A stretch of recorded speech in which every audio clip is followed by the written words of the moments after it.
Okay, for this I'm using 3x2mm magnets everywhere, so all the magnets are the same size, just to keep it simple. This dozer blade is actually magnetised on the bottom, so I've got 3 magnets on there, but I'm going to put that to one side now because that doesn't have any impact on the rest of the build. As you can see, I've got these supports glued on, so I just reduced the amount of magnetisation by making those a permanent feature. When it's the Deathstrike missile, it doesn't really take anything away from the model, really. The angle is all adjustable as per the instructions. So this is the Deathstrike as the finished assembled piece. I have left out these pieces again just for simplification. I can dry fit them if I really want to, but actually you really wouldn't notice the difference, and that was just one less magnetisation step, so I'm going to put those to one side. The main rocket is sitting on 2 magnets. They are stuck on the end of some sprue, so it's just some sprue glued on the bottom of the larger missile, and then those correspond to 2 centre magnets on the support structure, and that's a pretty strong bond there. Those 2 centre magnets then line all the way through to 2 magnets on this arm support. So this is the central support, so this now is what you have for both options. So those 2 magnets are just on the centre of the support arms and on the centre line of that main support. That means that those 2 fit on very nicely, and then that's given me the position for the magnets to go on the rocket. If I put the rocket to one side. 5, 4, 3, 2, 1.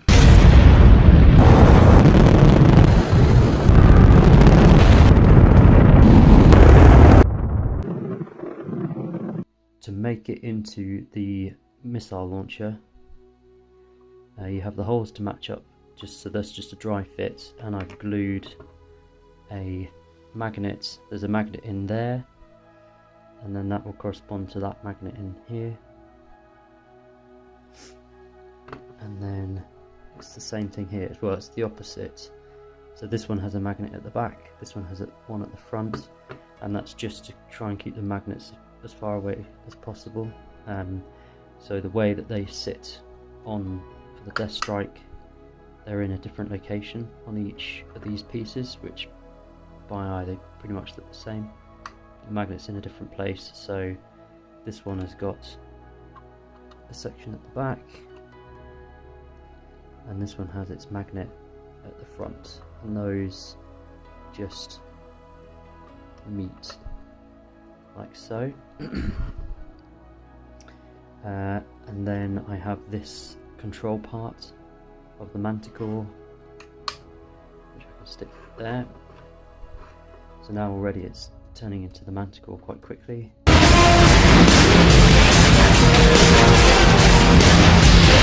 Now we can take the rocket apart. So all magnetised.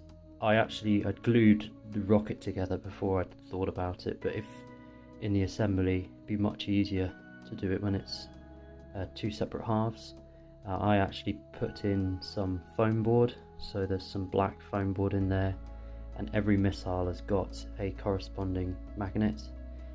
So you've got 4 magnets in the main body, and then each little part has got one. I've just glued it in on some sprue. And they're all the same polarity, so they can go in different ways. I've got the colour shading, they kind of means they go one way, but that's okay.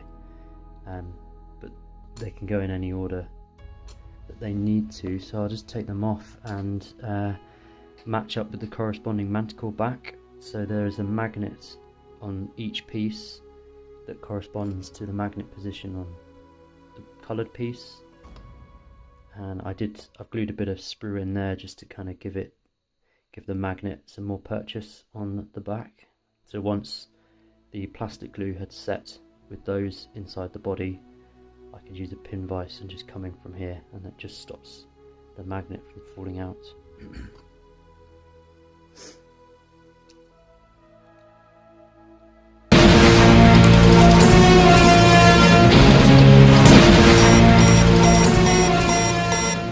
So I can just repeat the process.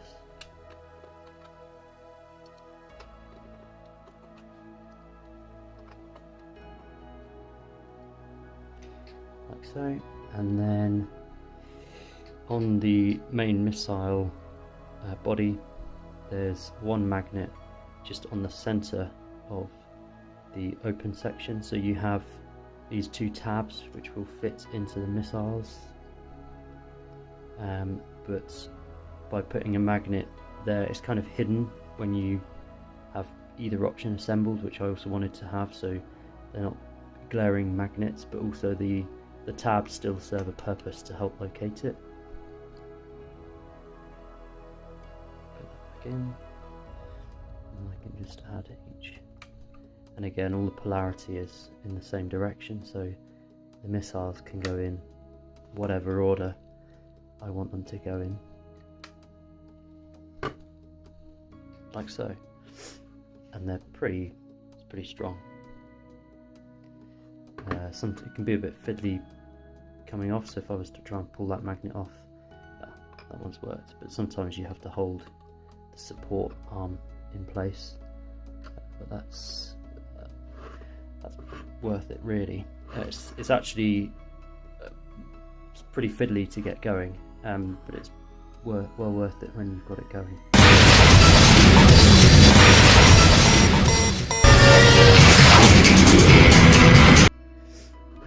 And I'll just disassemble it so you can see again how that's done. So if I pull the missiles off,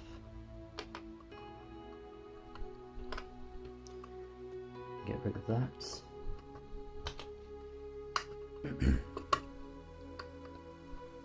So that's set up for the rocket now. I can separate all of these.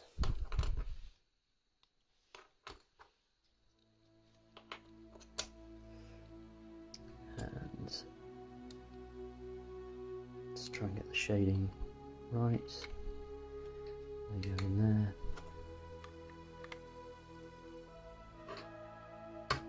Boom. Literally boom. There we go.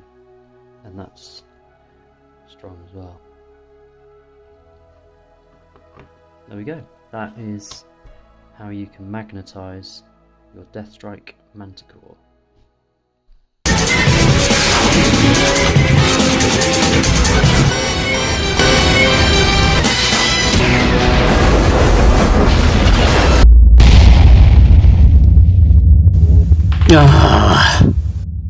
Just some final thoughts that may have been a little unclear. This control piece that goes on for the Manticore, it's got two magnets inside. One is on a bit of sprue and one's just set within this lower section, and those two magnets then match up to the two main magnets on the support arm.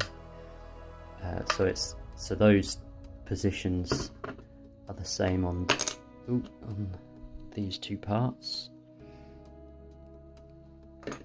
and the magnets in the rockets, so the Manticore back, the magnet that's here that aligns with the magnet on here, that is the same magnet that holds that together. So rather than having too many magnets,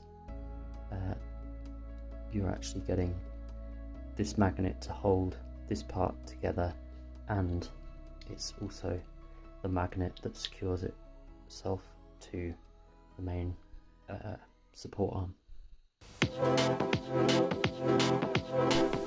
I hope you'll find this video useful. Like and subscribe to the Large Blast podcast to catch our next episode and videos.